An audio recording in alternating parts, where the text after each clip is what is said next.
This is the launch of Apollo 11, July 16th, 1969. It's camera E8, which shows the base of the Saturn V vehicle. It's done on 16mm film at 500 frames per second.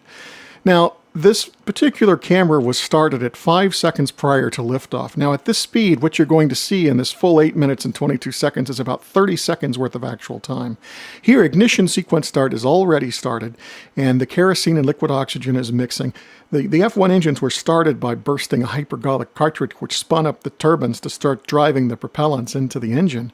Now you're seeing that liquid oxygen and kerosene mixing and billowing up in the initial stage of starting up those engines.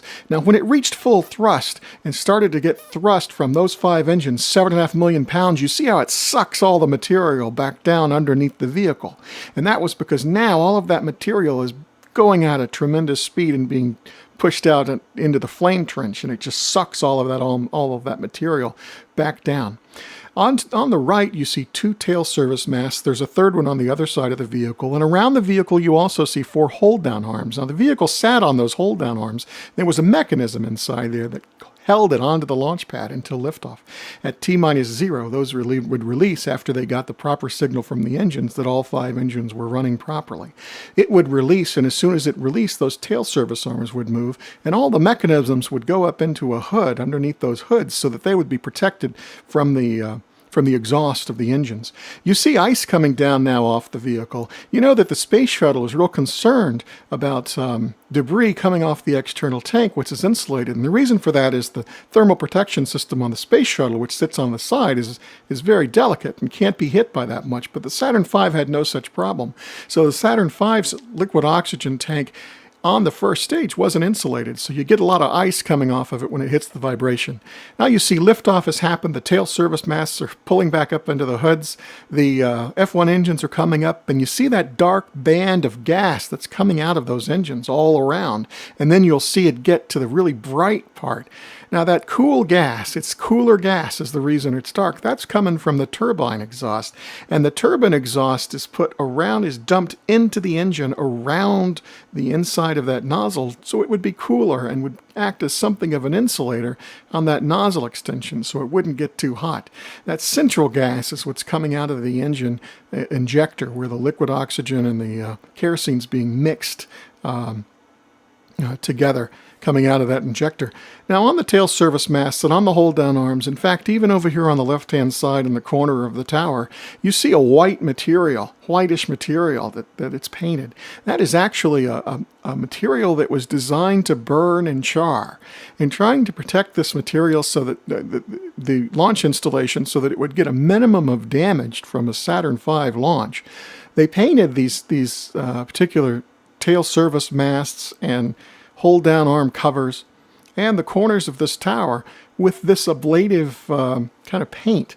And this material was designed to burn and char so that it would burn and the underlying material would be insulated and stay safe. You'll see that happening in just a moment. Now you're seeing that the water deluge system has definitely been activated, and you're seeing a lot of that flash into steam and come up against the quartz mirror that the camera is housed in. Now, remember I was talking about that white material. It's aflame now as it's getting hit by the engine exhaust, and it was designed to do that. You'll see it's already starting to char. You see the third tail service mast over on the other side. There were 3 total, and you see at least 3 of the 4 hold-down arms. You see the hoods now on the hold-down arms have closed over, so they're protecting that mechanism that held the vehicle down. And you see that all of that material that's in the exhaust is now afire on its own. Now look how instantaneously all of the water that's dumped into this area, and there was a lot of water dumped into this area, is instantly flashing to steam. It's very, very hot there right now. And as that tower over here on the left, you see it's starting to burn as well. So you're starting to get enormous heat coming off of it. In fact, there are some cameras where you'll get a view of these launches, and the grass around the pad, typically you would have a number of grass fires right around the pad because the heat would move all the way off of the pad to a high enough degree to light a good deal of the grass around the launch pad. There are usually several grass fires that you see after on some of these cameras. Now you see that white material really burning now, including over here on the tower. You see the water deluge system is full on.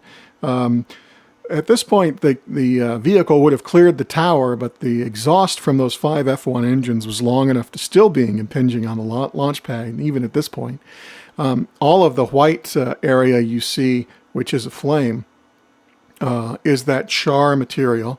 There's an enormous amount of water being poured down into the flame trench and down through the hole, as well as you see some nozzles here on the base of the mobile launcher that are dumping water right onto the mobile launcher. And at this point, there's also water coming from above in order to shield that tower.